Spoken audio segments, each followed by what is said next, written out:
На днешния ден, преди 130 години, в София влиза руската войска, предвождана от генерал Гурко. Годишнината от освобождението днес се отбеляза с тържества, организирани от столичната община. Кулминацията беше възстановка на събитията от Националното дружество Традиция.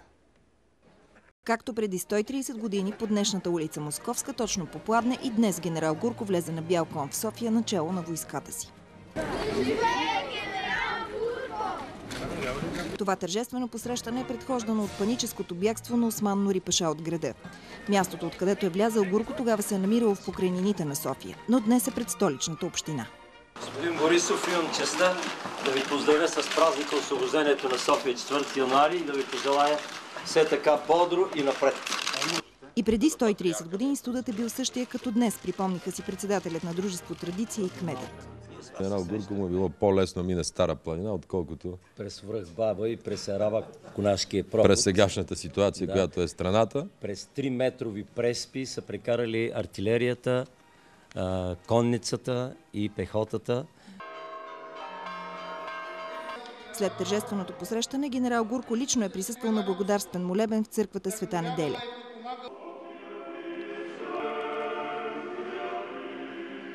Последвалите и нашествия към паметника на цар Освободител, където свещениците благодариха с молитва за освобождението.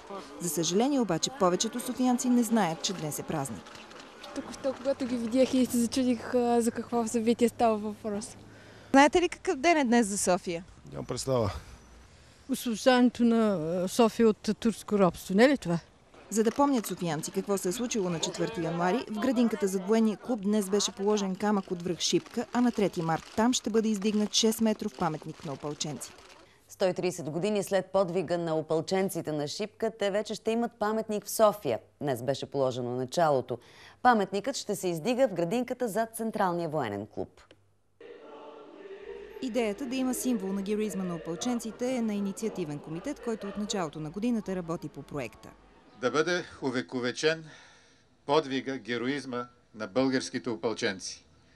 Онези, които доказаха, че българската свобода не е дар отвън, а е извоювана с саможертвата на българския народ.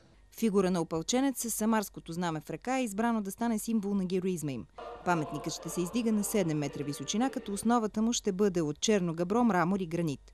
Горещият ден, избран за първа копка, напомни на инициаторите за температурите тогава, при боя на Шипка.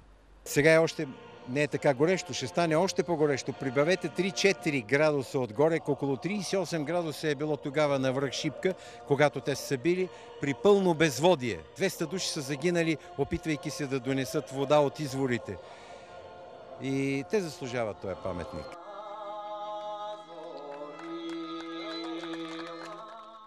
Началото е сложено, а самият паметник ще бъде готов и официално открит до края на август. София вече има паметник, изграден в памет на опълченците, загинали в Руско-турската война. Той е първият по рода си в столицата и се намира в градинката зад военния клуб.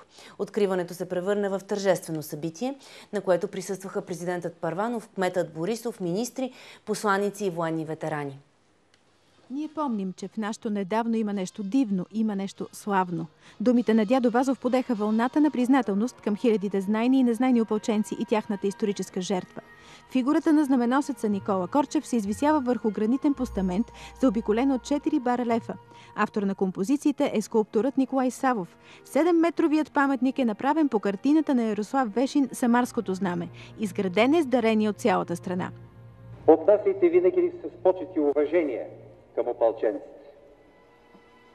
Помнете техния пример.